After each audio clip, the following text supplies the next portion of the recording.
olahraga, lifestyle, gaya hidup, wisata,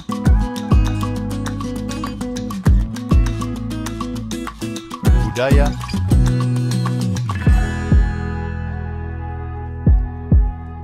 politik dan hukum akan dibahas seru bersama host kece dari Odeng dan co-host tercantik Rida dalam program Pagi Seru Sultan TV.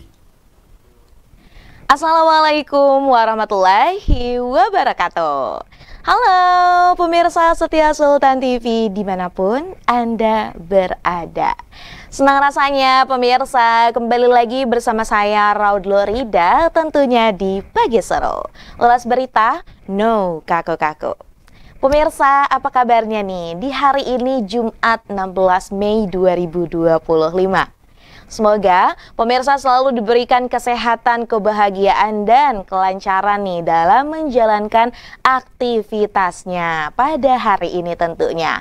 Nah tentunya juga harus bersemangat ya karena ini menghadapi weekend ya pemirsa. Jadi harapannya ada banyak kebahagiaan yang tentunya menghampiri pemirsa setia Sultan TV dimanapun Anda berada. Nah tentunya nih ya kalau misal Rida sudah kembali lagi nih ya menemani pemirsa, ada berita nih yang sudah kami siapkan. Tentunya berita-berita ter-up to date yang akan kita ulas secara seru tentunya di Pagi Seru. Salah satunya pemirsa kita langsung buka saja nih berita di pagi hari ini berkaitan dengan pemimpin Jawa Barat. Nah, siapa nih kira-kira? Pasti pemirsa juga sudah gak asing lagi. Betul sekali, ini Kang Deddy Mulyadi ya, atau yang sering juga disapa dengan KDM Bapak Aing ya, oleh masyarakat Jawa Barat. Ini kan kalau kita lihat ya, selama menjabat baru beberapa bulan nih ya, banyak sekali gebrakan-gebrakan programnya nih yang menjadi sorotan. Bahkan ini bukan hanya dikomentari oleh warga Jawa Baratnya sendiri, melainkan oleh warga-warga dari provinsi lain. Salah satunya pemirsa ini berita ataupun program lah ya yang memang dicanangkan oleh Deddy Mulyadi dan ramai ini berkenaan dengan anak nakal ya yang dimasukkan ke militer lah, dimasukkan ke barak seperti itu. Nah meskipun ya ini kan juga sudah berjalan, meskipun ini ada pro, banyak sekali pro-nya ya, karena melihat bahwa generasi saat ini kan kita lihat ya kenakalan remajanya berbeda dengan pada zaman-zaman sebelumnya dan memang butuh effort sekali. Akhirnya memang banyak sekali orang tua yang merasa resah karena juga anaknya tidak bisa ibaratnya mungkin mereka juga tidak bisa mendidik dengan lebih maksimal gitu karena kan tadi ngeyel dan ada aja alasannya gitu kan ya, dan akhirnya memilih untuk menyerahkan anaknya untuk dididik bersama TNI di barak militer. Namun ternyata pemirsa ini juga ada kontraknya ya, ada beberapa masyarakat juga yang ini berpikir bahwa program tersebut justru menyalahi aturan dan juga ini tidak sesuai dengan hak asasi manusia. Katanya sih seperti itu. Bahkan ya, ini Deddy Mulyadi juga langsung dilaporkan oleh salah seorang masyarakatnya ya, warga Bekasi yang turut memprotes terkait dengan program tersebut. Namun ya, ini pemirsa, Gubernur Jawa Barat Deddy Mulyadi menanggapi santai laporan wali murid asal Babelan Kabupaten Bekasi ke Komnas HAM tersebut terkait program pelatihan bela negara untuk anak-anak bermasalah. Bahkan ini Deddy Mulyadi juga menegaskan sebenarnya program ini bukanlah bentuk paksaan dari pemerintah, tapi ini harus dilihat lagi. Ini tuh respon atas permintaan langsung dari para orang tua seperti itu. Dan ini juga sempat disinggung oleh Deddy Mulyadi. Orang tua ataupun tadi ya salah satu warganya yang melaporkan dirinya ke HAM terkait dengan program ini, ya nyatanya anaknya tidak dimasukkan ke barak dan tidak ada paksaan. Dan kalau kita lihat juga ya pemirsa, ini kan Kang Deddy Mulyadi juga aktif di sosial medianya, kemudian juga di YouTube-nya, yang dimana di sana itu ada banyak sekali program-program yang dilakukan olehnya terpublikasi dan bisa disaksikan oleh warga Jawa Barat dan juga oleh warga-warga lainnya di Indonesia. Nah, ini kan akhirnya juga menjadi sebuah pertanyaan. Bahkan ya, ini juga di kalangan pemerintah lah, ibaratnya jajaran-jajaran pejabat juga ini ya, sempat ada pro kontra. Bahkan ada juga dari salah satu pemimpin di provinsi lain juga yang menyayangkan gitu kan ya, dan tidak ingin mengikuti program yang memang dilakukan oleh Deddy Mulyadi ini. Sebab berpikir bahwa ada loh hal lain yang dapat dilakukan.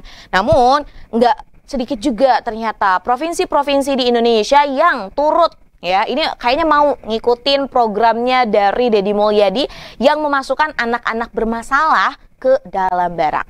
Nah, sebenarnya ini kan kembali lagi kepada diri masing-masing. Kalau kita lihat juga ya, ini pemirsa, aku juga pernah nonton gitu ya, salah satu cuplikannya, statement atau pernyataan yang dikeluarkan oleh anak-anak yang dimasukkan ke barak juga beragam. Ada yang merasa bahwa saya menjadi anak yang bermasalah karena tidak mendapatkan perhatian orang tua. Ada justru yang malah lebih senang di barak katanya, karena ketika di rumah sangat pusing melihat orang tuanya selalu bertengkar dan akhirnya juga menjadi sebuah apa ya, ibaratnya gangguan psikologis juga ke dia. Ya, ini kembali lagi ya sebenarnya kepada kita. Tentunya generasi muda adalah tanggung jawab kita bersama. Cara mendidiknya ini dikembalikan lagi kepada orang tuanya masing-masing. Ini juga menjadi salah satu evaluasi kita. Ketika kita memang ingin mempunyai seorang anak gitu kan ya, kita juga harus siap dengan beberapa konsekuensi yang ada. Jangan cuman mau punya anak tapi kita nggak mau mendidiknya. Karena tentunya ya ini akan berdampak pada masa depan buah hati kita, seperti itu. Nah, pemirsa, bahkan program ini juga sempat dikunjungi oleh Kak Seto dan Komnas HAM juga ya. Ini juga Menteri HAM juga sekaligus mengapresiasi dan akan mengkaji, dan bisa jadi ini katanya bisa diterapkan di beberapa wilayah lain di Indonesia. Ya, seperti itulah, kita akan melihat lah ya bagaimana, apakah ini akan diterapkan di seluruh provinsi di Indonesia atau ternyata hanya beberapa provinsi saja. Kita juga nggak pernah tahu, tapi tentunya ya ini kita berharap lagi bahwa tadi kenakalan remaja saat ini, tentunya kita berharap ini nggak akan menjadi kenakalan yang fatal lah seperti itu ya. Dan ini adalah garda kita nih ya, kita sebagai mungkin orang-orang dewasa, garda terdepan yang bisa membimbing, mengayomi para generasi mudanya agar menjadi generasi yang baik, seperti itu pemirsa. Nah, selanjutnya pemirsa, kalau tadi kita ngobrol soal program Deddy Mulyadi berkaitan dengan anak yang dimasukkan ke barak nih ya, yang ada pro kontranya. Selanjutnya kita masih bicara soal program lagi pemirsa, namun kali ini kita akan bicara berkenaan dengan kesehatan.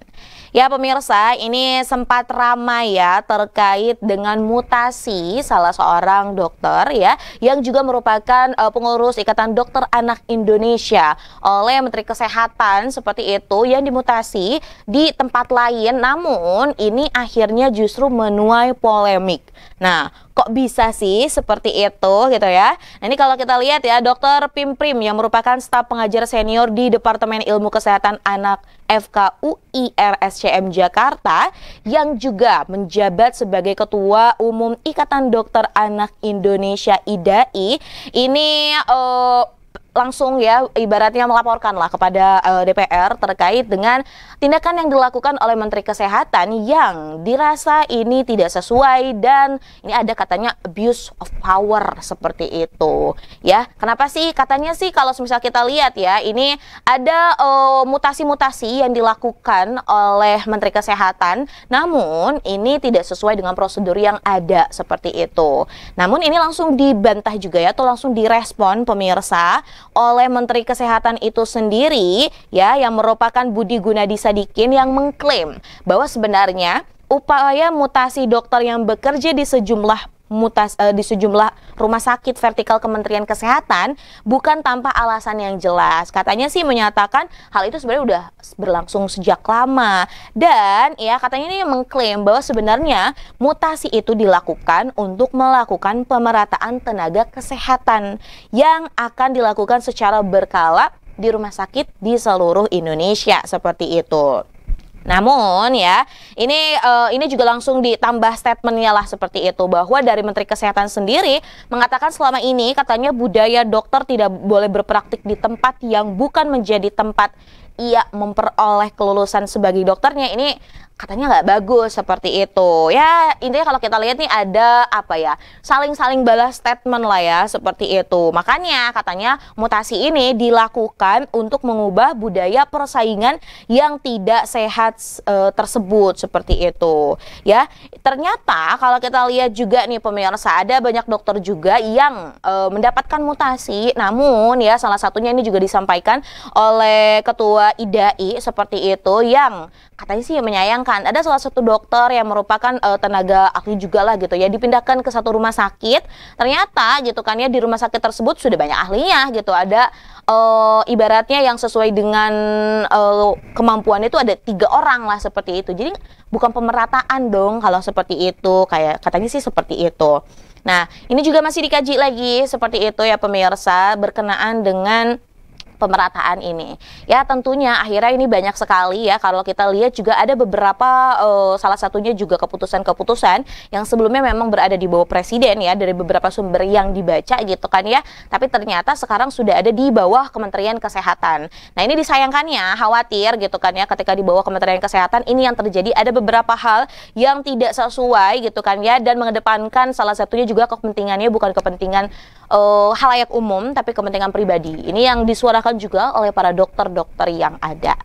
Ya kita nantikan ya pemirsa gitu kan ya. Ini karena kan kalau melihat dari respon khususnya dari Ikatan Dokter Anak Indonesia ini menyayangkan sekali bahwa ketika Menteri Budi ini menjabat sebagai Menteri Kesehatan ada banyak sekali gitu kan ya, ini hal-hal yang berkenaan dengan ibaratnya peraturan yang justru bukan membantu dokter, tapi malah menekan dokter seperti itu. Tentunya ini tidak diinginkan ya. Kita ingin bahwa semua profesi di Indonesia ya, salah satunya ini yang menjadi perhatian sekali, tenaga kesehatan, kemudian juga tenaga pendidik. Ini harapannya pemerintah bisa memberikan perhatian yang lebih, jangan cuma hanya memberikan tuntutan, tapi tadi tidak beriringan dengan apa hak yang harusnya bisa didapatkan oleh para tenaga kesehatan dan juga tenaga pendidikan seperti itu. Pemirsa, 2 berita tadi membuka perjumpaan kita di pagi hari ini. Masih ada berita lain lagi pemirsa yang akan kita ulas. Maka dari itu, jangan kemana-mana ya, tetap bersama kami di Pagi Seru. Membahas olahraga, lifestyle, gaya hidup, wisata,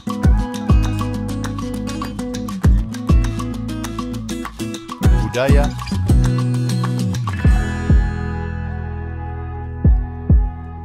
politik dan hukum akan dibahas seru bersama host kece dari Odeng dan co-host tercantik Rida dalam program Pagi Seru Sultan TV.